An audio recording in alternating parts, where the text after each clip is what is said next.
जय श्री गणेश मित्रों, त्रिगुणा एकेडमी में आपका बहुत बहुत स्वागत है। मैं शुभम मिश्रा आज आप लोगों के लिए लेकर आया हूं एमपी ज्योग्राफी का 4th वीडियो, जिसमें आप देखने वाले हैं मध्य प्रदेश के महत्वपूर्ण पर्वतों के बारे में।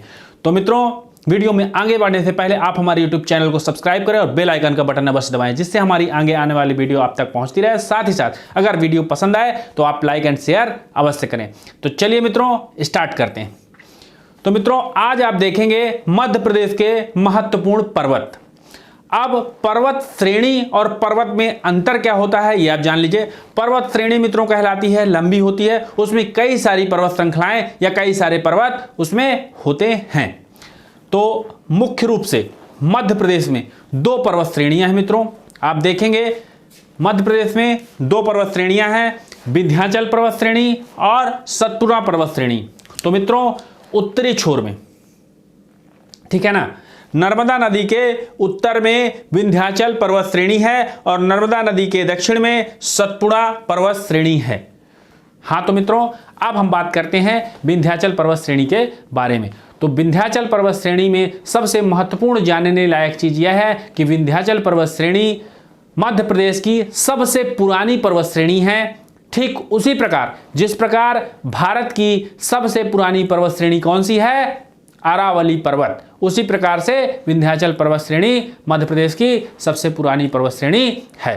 अब देखते हैं, इसे अवशिष्ट पर्वत के भी नाम से जाना जाता है। इसका दूसरा नाम क्या है, अवशिष्ट पर्वत। अब चलते हैं मित्रों, विंध्याचल पर्वत श्रेणी का विस्तार देख लेते हैं। तो विंध्याचल पर्वत श्रेणी का पूर्वी विस्तार आप देखेंगे भांडेर और कैमूर श्रेणी से लेकर के ये कहां तक जाती है, अरावली पर्वत तक मित्रों ये जाती है। हाँ, तो मित्रों अब इसका विस्तार अगर आप देखें तो इसका विस्तार सीधी सिंगरौली, पन्ना, छतरपुर, आप देखेंगे पन्ना छतरपुर के साथ साथ सागर, दमोह, फिर भोपाल, धार, राजगढ़, होशंगाबाद, नरसिंहपुर से होते हुए इंदौर और अंत में अलीराजपुर तक इसका विस्तार है मित्रों। ठीक है, अब आप देखेंगे कि इसमें कई सारी छोटी छोटी पर्वत श्रेणियां हैं। अब कौन कौन सी है, अपन पूर्व से चलते हैं मित्रों। पूर्व में आप चलेंगे मित्रों तो आप देखेंगे कैमूर पहाड़ी है, इसमें मैहर नाम की एक जगह है, ठीक है ना। तो मैहर आप सभी को पता है, मां शारदा देवी का मंदिर है वहां। तो किसी किताब में इनकी ऊंचाई लिखी रहती है, किसी किताब में नहीं लिखी रहती है। मैं इसलिए मेंशन किया हूं मित्रों इसकी ऊंचाई, ताकि जब और पर्वतों की आप ऊंचाई देखेंगे तो आप अंदाजा लगा लेंगे कि कितनी ऊंचाई पर ये पर्वत श्रेणियां हैं। तो मैहर की ऊंचाई कितनी है, मैहर माता शारदा जी का जो मंदिर है वहां की ऊंचाई 527 है, ठीक है ना। मैहर पहाड़ी की ऊंचाई कितनी है मित्रों, 527 मीटर ऊंचाई है। अब चलते हैं मित्रों भांडेर। भांडेर क्षेत्र जो है बुंदेलखंड का क्षेत्र है। इसमें जो है बुंदेलखंड के क्षेत्र में पन्ना, छतरपुर और सागर, दमोह, टीकमगढ़ का क्षेत्र इसमें आएगा। तो मित्रों आप देखेंगे यहाँ की सबसे ऊंची चोटी जो है बुंदेलखंड की कौन सी है, वो सिद्ध बाबा नाम से चोटी है। 1172 मीटर उसकी ऊंचाई है। ये पूरे विंध्याचल श्रेणी में सबसे ऊंचाई वाला क्षेत्र है। तो क्या नाम है उसका, विंध्याचल श्रेणी के सबसे ऊंचाई की जो पहाड़ी है उसका नाम है सिद्ध बाबा। वहां की कितनी ऊंचाई है, 1172 मीटर। तो चलिए मित्रों ऐसे आगे चलते रहेंगे और पहाड़ियां आती जाएंगी। अब है सिगार। आप देखेंगे मित्रों सिगार पहाड़ी जो है 881 मीटर की ऊंचाई है सिगार की। अब थोड़ा सा और आगे चलेंगे, जाना पावा पहाड़ी, ठीक है ना, महू इंदौर के पास, उसकी ऊंचाई कितनी है, 854 मीटर। तो इस तरह से ये विंध्याचल श्रेणी मध्य प्रदेश के मध्य में अवस्थित है, ठीक है ना। अब इसकी महत्ता के बारे में आप इसी से जान सकते हैं कि हमारे राष्ट्रगान तक में विंध्य, हिमाचल, यमुना, गंगा, तो हिमालय और विंध्याचल पर्वत श्रेणी का नाम उसमें भी लिया गया है मित्रों। अब चलते हैं हम दक्षिण की ओर। तो दक्षिण में ये क्या है मित्रों, नर्मदा नदी घाटी है। तो विंध्याचल पर्वत श्रेणी के समानांतर नर्मदा नदी बहती है और दक्षिण में उसी के समानांतर सतपुड़ा पर्वत श्रेणी है मित्रों।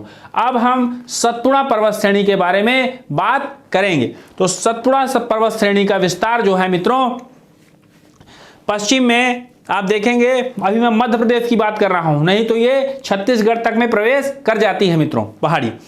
तो चलिए मित्रों अब हम पश्चिम से स्टार्ट करते हैं। तो राजपीपला श्रेणी जो है सबसे पहले पड़ेगी, फिर उसके बाद मित्रों बुरहानपुर दर्रा पड़ता है। बुरहानपुर दर्रे के बाद ग्वालीगढ़ पहाड़ी है और ग्वालीगढ़ पहाड़ी के जस्ट बगल में देखेंगे आप महादेव पर्वत हैं। महादेव पर्वत मित्रों आप देखेंगे कई बार एमपीपीएससी हो, एसआई हो, कई पेपरों में पूछा गया है। पीएससी तो मैं कई बार देखा हूं, महादेव पहाड़ी पीएससी का पेट टॉपिक है।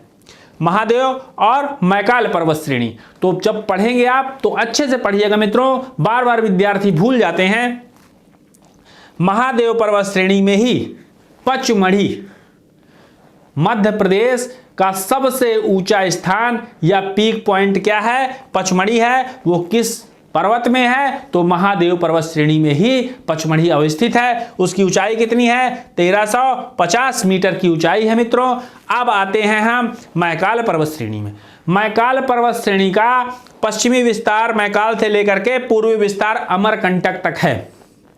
तो मित्रों देखेंगे मैकाल पर्वत श्रेणी का जो पीक पॉइंट है, सबसे ऊंची चोटी है, वो कौन सी है, मैकाल पर्वत श्रेणी की सबसे ऊंची चोटी अमरकंटक 1124 मीटर। ठीक है मित्रों, अब बात करते हैं कि सतपुड़ा पर्वत श्रेणी में कौन कौन से जिले आते हैं। तो मित्रों आप देखेंगे कि पश्चिम से लेकर के पूर्व तक के सारे दक्षिणी जिले जो हैं वो आएंगे। अब वो कौन कौन से जिले हैं, तो चाहे पूर्व से चलिए या पश्चिम से चलिए। तो चलिए अपन यहां से चलते हैं। बालाघाट, सिवनी, छिंदवाड़ा, बैतूल, बुरहानपुर, खंडवा, खरगोन, फिर आप देखेंगे बड़वानी। ठीक है मित्रों, और अलीराजपुर।